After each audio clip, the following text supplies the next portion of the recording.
Hamilton ficou em primeiro no FP1 em Silverstone, contrariando todos os prognósticos que davam a Ferrari como derrotada por causa das estações de recarga presentes no circuito de Silverstone.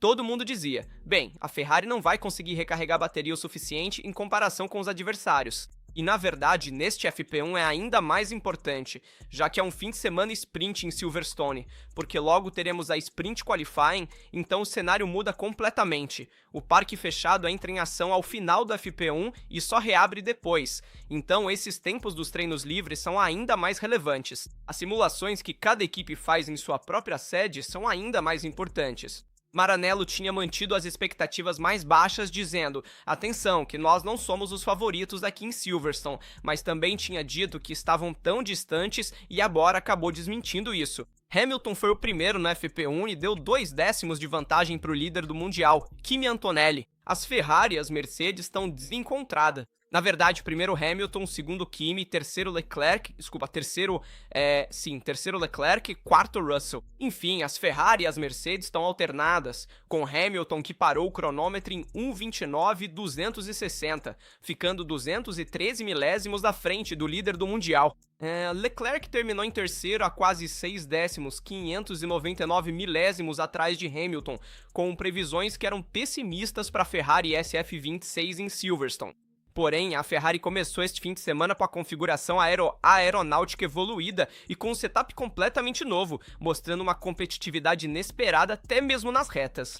Vimos uma estratégia diferente entre Ferrari e Mercedes na recarga de energia e, portanto, no MGK, na recarga da bateria. E então vamos ver depois também a 3 metros que precisamos analisar essa diferença de abordagem entre Ferrari e Mercedes. É preciso ver se a Mercedes vai seguir na direção da Ferrari quanto ao uso da energia na volta. Dito isso, Hamilton fez um tempo incrível porque fez uma volta sensacional no final, andando muito rápido. Hamilton sempre esteve acostumado a andar forte em Silverstone, tem muitas curvas de alta, muitas curvas onde é preciso estar com o acelerador totalmente aberto. Vimos que quase 19 segundos do circuito são feitos com o acelerador totalmente aberto em Silverstone, o que mostra que, obviamente, há muitas curvas feitas com o pé embaixo e muitas curvas feitas em alta velocidade. E aí surge uma Ferrari SF26 forte tanto em termos de aerodinâmica, que sim, conta menos este ano porque é mais importante recarregar a bateria, então algumas curvas que normalmente eram muito mais rápidas agora são feitas em velocidades menores, mas a aerodinâmica ainda conta bastante este ano. Não estamos dizendo que não conta absolutamente ou que conta muito menos. Conta. Obviamente a recarga é importante, mas ainda dá para fazer a diferença com a aerodinâmica. E os longer runs também revelaram um quadro interessante, com Hamilton virando em 32.2, Leclerc em 32.4 e Antonelli em 32.9, então tempos mais altos do que a Mercedes neste momento. Obviamente, a Ferrari trouxe uma configuração nova no assoalho com carga aerodinâmica média-baixa, então a Ferrari está um pouco mais descarregada do que o habitual. Também vimos entradas de ar modificadas na parte traseira para permitir que os freios evacuem mais facilmente o ar quente que se acumula devido às frenagens que recarregam a bateria. De fato, são mais frenagens na traseira que recarregam a bateria, então é necessário dissipar melhor o calor nessa área. Por isso foram ampliadas as EMD, digamos as brake ducts, as entradas de ar dos freios traseiros. Dessa forma, é possível resfriar melhor essa região. A Ferrari manteve o Afflict Tail Mode, não retirou essa configuração, vai retirar em Spa-Francorchamps, mas por enquanto manteve essa configuração porque prevê ter mais carga aerodinâmica em Silverstone, mesmo que perca um pouco em termos de eficiência aerodinâmica. Acaba acumulando um pouco mais de arrasto com esse componente de carbono na frente do escapamento, mas não é tão prejudicial em Silverstone. E por isso vimos uma Ferrari muito forte. Os dados telemétricos mostram diferenças marcantes na estratégia de recarga de energia entre as equipes, com a Ferrari gerenciando o boost de forma diferente da Mercedes. Vou mostrar primeiro a classificação do FP1 para comentarmos juntos. Aqui tá, com Hamilton em primeiro com 29.260, Antonelli em segundo a 2 décimos, Leclerc em terceiro a 3 décimos e Russell em quarto. Desculpem, Leclerc em terceiro, a HM a quase 6 décimos, como eu disse antes, Russell em quarto a 6 décimos e Piastri em quinto, Verstappen em sexto, Norris em sétimo, Ocjar em oitavo, Hülkenberg em nono, Lawson em décimo e assim por diante com todos os outros. Se quisermos, a McLaren ficou um pouco apagada neste início de HM, digamos, de fim de semana em Silverstone. Esperávamos uma McLaren mais forte, mas ela está sofrendo um pouco com a eficiência aerodinâmica do carro, que ainda não está no máximo. Enquanto a Red Bull está sofrendo um pouco com a dirigibilidade do carro, a aerodinâmica que ainda não está 100%. Dito isso, vamos ver a diferença entre Ferrari e Mercedes. Neste caso, peguei a volta do Hamilton e a volta do Kimi Antonelli, comparando para ver onde eles têm os melhores microsetores. E se a gente olhar, a Ferrari vai muito forte na área que vai, digamos, dali em diante até a Stowe, nesse retão que é, digamos, o Hangar Straight, então o retão atrás do principal. Dá para ver que a Ferrari é mais rápida, consegue usar mais energia nesse ponto e também faz a Stowe muito melhor. Enquanto isso, a Mercedes é mais forte na reta principal. A Ferrari consegue gerenciar melhor a área do primeiro setor na primeira curva, mas na segunda parte a Mercedes se destaca. E se a gente olhar indo em direção a Copse, a Mercedes faz a Copse melhor. Mas por quê? Porque a Mercedes usa energia nos vários retões secundários. O retão de largada, que é considerado secundário porque é menos longo do que aquele que leva a Stowe. Depois chegamos ao retão, esse aqui, depois da parte, digamos, do primeiro setor, no final do primeiro setor. E o retão é aquele que vai em direção às Maggotts e Becketts. Nesse caso, a Mercedes usa energia nesses 3 pontos. Onde a Ferrari usa energia? No retão antes da Copse e no retão que vai em direção ao Stowe. Nessa, digamos, gestão de energia, Ferrari e Mercedes têm estratégias diferentes. É preciso ver se depois as estratégias vão mudar na classificação, se vamos ver as equipes usando talvez a energia em pontos diferentes porque vale mais a pena ou não. Mas até agora a Ferrari no F+, mostrou mais consistência, uma gestão melhor da energia, que parecia ser o ponto fraco. Vamos ver se a Mercedes se escondeu, se está guardando algo, se vai aparecer uma outra Mercedes na classificação sprint, ou se vamos encontrar sempre uma Mercedes no mesmo nível do F+. Vou mostrar para vocês também a comparação entre Leclerc e Hamilton. Nesse caso, temos o Hamilton sempre com a linha vermelha tracejada, enquanto o Leclerc é a linha vermelha contínua. E vemos que, nesse caso, o Leclerc acentuou ainda mais as características do carro, usando mais energia na reta, que vai em direção à Stowe, usa mais energia na parte, digamos, da reta de largada, usa mais energia na reta antes da Copse e logo depois da Copse. Mas o Hamilton consegue fazer a diferença em termos de dirigibilidade do carro em relação ao Leclerc, que tem mais dificuldade nisso. Isso é um sinal de que o Hamilton está mais alinhado com o DNA desse carro, da Ferrari SF26. Afinal, onde é que o Hamilton faz a diferença? Em todas as curvas do circuito, exceto em poucas curvas que são feitas na velocidade máxima, onde nesse caso o Leclerc consegue fazer a diferença. Mas na primeira chicane do primeiro setor, na segunda chicane, sempre no final do primeiro setor, digamos no início do segundo setor e também na última chicane antes de chegar na reta. Nesse caso, o Hamilton consegue ter uma vantagem em termos de tração em relação ao Leclerc nas várias chicanes da pista. Esse é um dado objetivo.